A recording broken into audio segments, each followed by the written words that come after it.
సాదర ప్రేమ ఆశీస్సులు అలాగే దేవుని దీవెనలు కోరుకుంటున్నాను. ఈరోజు సాయంకాలం క్రిస్మస్ సందర్భంగా దేవుని వాక్యములో నుండి కొన్ని విషయాలు మీకు చెప్పాలి అని ఆశపడుతూ ఉన్నాను.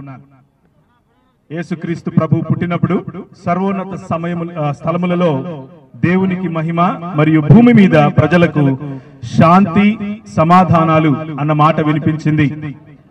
దేవదూతలు మరియు మానవులు కలిసి సంతోషించినటువంటి ఈ శుభదినం క్రిస్మస్ అనేటటువంటి సందర్భం. ఈరోజు మన దేశంలో ఏ విధంగా అయితే ఒకవైపు మన నాయకులు పోరాడుతున్నట్లుగా మైనారిటీ వర్గాలను ఒక కార్నర్ కు నెట్టేసేటటువంటి రాజకీయాలు నడుస్తూ ఉన్నాయో, అటువంటి రాజకీయాలు, అటువంటి అధికార దాహం ఉన్నటువంటి నేపథ్యంలోనే క్రీస్తు ఈ లోకంలోనికి వచ్చాడు. క్రీస్తు వచ్చినటువంటి ఆ సందర్భాన్ని జ్ఞాపకం చేసుకుంటూ కాంగ్రెస్ పార్టీకి సంబంధించినటువంటి దళిత నాయకులు, క్రైస్తవ నాయకులందరూ కలిసి ఈ దినాన్ని మన అందరి నాయకులతో కలిసి పంచుకోవటాన్ని చాలా సంతోషంగా నేను కూడా భావిస్తున్నాను. హైదరాబాద్ మరియు తెలంగాణ రాష్ట్రంలో ఉన్నటువంటి క్రైస్తవ సమాజం వైపు నుండి మీ అందరికీ కూడా కృతజ్ఞతలు మరియు శుభాకాంక్షలు తెలియజేస్తున్నాను.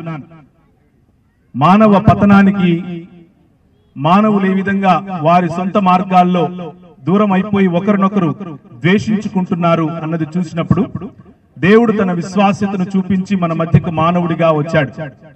అదే క్రిస్మస్ సందేశం.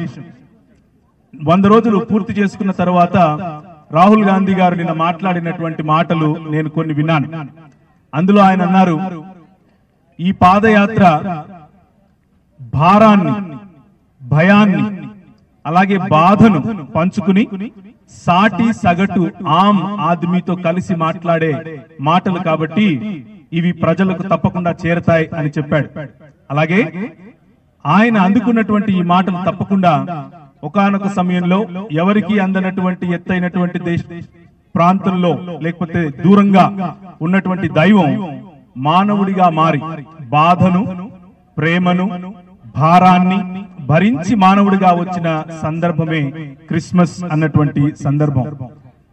మన కాంగ్రెస్ పార్టీ ఆవిర్భావం సమయంలో నుంచి కూడా చార్ల్స్ ఫ్రీర్ ఆండ్రూ గారు సౌత్ ఆఫ్రికా మరియు భారతదేశ ప్రాంతాల్లో గాంధీజీ గారిని ప్రోత్సహించి ఈ దేశానికి వచ్చి తిరిగి సివిల్ రైట్స్ కోసం పోరాడాలి అని ఆయన ముందు గైడ్ గా నిలబడి నడిపినటువంటి ఒక క్రైస్తవ సామాజికవేత్త. ఆయన కారణంగా గాంధీ గారు వెస్ట్ మినిస్టర్ అబే లో సంపాదించుకున్నటువంటి ఆ క్రైస్తవ భావజాలంతో ఉన్నటువంటి చర్చ, దాని కారణంగా భారతదేశంలో కాంగ్రెస్ పార్టీని బలోపేతం చేయటం, ఆ తర్వాత ఆయన చేపట్టినటువంటి సహాయ నిరాకరణోద్యమం, చోరాచోరీ అనేటువంటి ప్రాంతంలో జరిగిన ఘటనలు, ఈ బాలుడు అనగా క్రిస్మస్ సందర్భంగా పుట్టినటువంటి క్రీస్తు అనే బాలుడి యొక్క దివ్య రాజ్యం, దేవుని రాజ్య స్థాపనలో భారతదేశంలో ఏ విధంగా దేవుని రాజ్య స్థాపన జరుగుతుంది అనగా అదేదో ఒక పొలిటికల్ పవర్ గా కాకుండా సేవ, సమాజోద్ధరణ, సమానత్వం, సౌభ్రాతృత్వం, అందరం కలిసి ఒక మానవ జాతిగా ఒక మానవ స్ఫూర్తితో బ్రతకాలి అన్నటువంటి, ఒక చెంప కొడితే ఇంకొక చెంప చూపించండి అన్నటువంటి non violence movement Leo Tolstoy గారు రాసిన పుస్తకానికంటే ముందే మన దేశంలో గాంధీ గారు చేపట్టి మన దేశానికి టైటస్ గారు, అక్కమ్మ గారు ఇలాంటి ఎందరో క్రైస్తవ నాయకులు ఆయనకు తోడుగా ఉండి నడిచి భారతదేశానికి స్వాతంత్రోద్యమంలో తోడ్పాటుగా ఉన్నారు.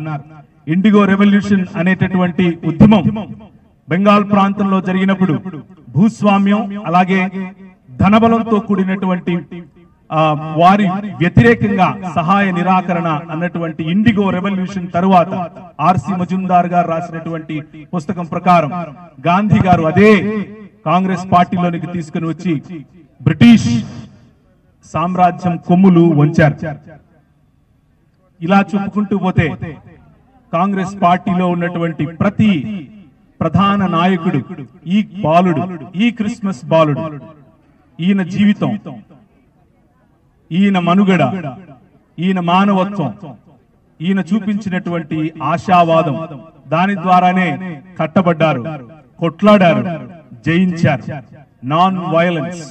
కానీ ఈ రోజు భారతదేశంలో జరుగుతూ ఉన్నటువంటి అనేకమైనటువంటి అంశాలకు వ్యతిరేకంగా ఎవరైనా గొంతు విప్పి కాస్త మాట్లాడుతున్నారు అనంటే అది మన పార్టీ, మన ప్రజలు. నిన్న రేవంత్ అన్న గారు పార్లమెంట్ లో మాట్లాడిన మాటలు నేను విన్నాను.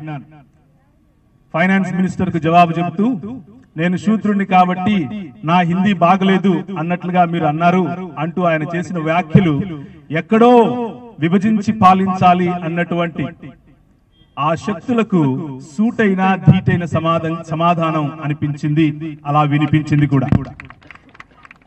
దానికి కారణం సమానత్వం అన్నటువంటి భావజాలం. అంబేద్కర్ గారు రాసినటువంటి సమానత్వం, అంబేద్కర్ గారికి చూపించినటువంటి సమానత్వం, గాంధీ గారికి అర్థమైనటువంటి సమానత్వం ఈ రోజు విభజన పాలకులకు అర్థమయ్యేలా పార్లమెంటులో గళమెత్తి మాట్లాడిన మన నాయకులకు కూడా కృతజ్ఞతలు తెలియజేస్తున్నాను. అదే నిజమైన క్రిస్మస్ సందేశం. మానవుని పతన స్థితిలో దేవుడు మానవుడిగా మారి మానవులందరినీ అటువంటి ఉన్నతమైన స్థితిలోనికి, అనగా ఐక్యత, అనగా సమానత్వం, అనగా వనరుల వికేంద్రీకరణ వంటి ఆలోచనలతో నింపినటువంటి ఆ మహా యజ్ఞమే క్రిస్మస్ సంబరాలు. ఆఖరి మాట చెప్పి నేను ముగిస్తాను. ఈనాడు రాహుల్ గాంధీ గారు చేస్తున్న పాదయాత్ర అయినా, ఆనాడు మన దివంగత నేత వైఎస్ రాజశేఖర్ రెడ్డి గారు, కాంగ్రెస్ ముద్దుబిడ్డ, ఆయన చేసినటువంటి పాదయాత్ర అయినా, ఒకవైపు చదువు, ఇంకొక వైపు వైద్యం, విద్య, వైద్యం మరియు కుటుంబం అన్నటువంటి నినాదంతో ఏ విధంగా అయితే ముందుకొచ్చిందో, భారము, బాధ మరియు సామాన్యమైన మానవుడికి చేరుకునేటటువంటి మాటలు, ఈ మాటలతో పాదయాత్ర నడిచిందో, అటువంటి యజ్ఞాన్ని మన తెలంగాణ రాష్ట్రంలో ఈ క్రిస్మస్ సందర్భాలతో, లేకపోతే ఈ క్రిస్మస్ సందర్భంలో మైనారిటీలను ఒకవైపు తోసివేస్తున్న సందర్భంలో, హక్కులను కాలరాజేస్తున్న సందర్భంలో ఏమాత్రము కొంచెము జాగా వదిలినా కానీ ఇది నాది అని ఆక్యుపై చేసే సందర్భంలో మన నాయకులు, మనవారు గళమెత్తి కదం తొక్కి ముందు నిలబడి, అటు సిఏఏ ఎన్ఆర్సీ సందర్భంలో అయినా సరే, లేకపోతే ఇంకా ఎటువంటి సందర్భంలో రీసెంట్ గా వచ్చినటువంటి సందర్భంలో అయినా సరే, మన నాయకులు ముందుండటానికి చాలా గర్విస్తున్నాను, చాలా సంతోషిస్తున్నాను.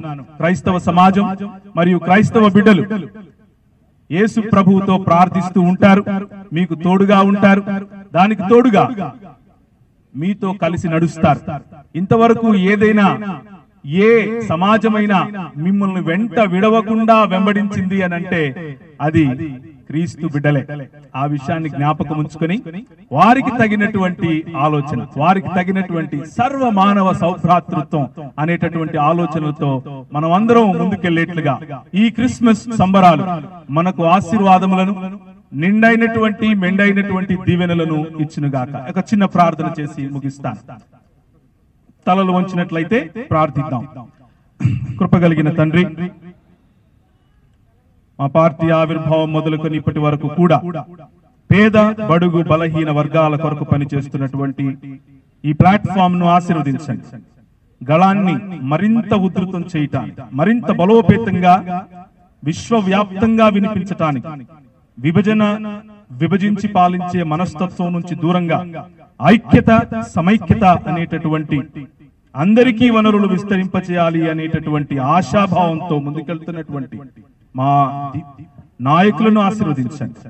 మీరాకడ పాపుల కొరకు, బలహీనుల కొరకు, మాతో మమేకమయ్యే మానవత్వం కొరకు అన్న విషయాన్ని జ్ఞాపకం చేసుకుని, అదే నాందితో నీ రాజ్య స్థాపనలో మేము ఈ నాయకులకు వెంటండి నడవటానికి సహాయం చేయమని, పార్టీని, వారి పనులను, వారి కార్యక్రమాల్లో ఉన్నటువంటి ప్రతి అంశాన్ని ఆశీర్వదించమని, చేరి వచ్చిన ప్రతి ఒక్కరిపైన నీ మెండైన దీవెనలు ఉంచమని యేసు నామమున అడుగుతున్నాం తండ్రి.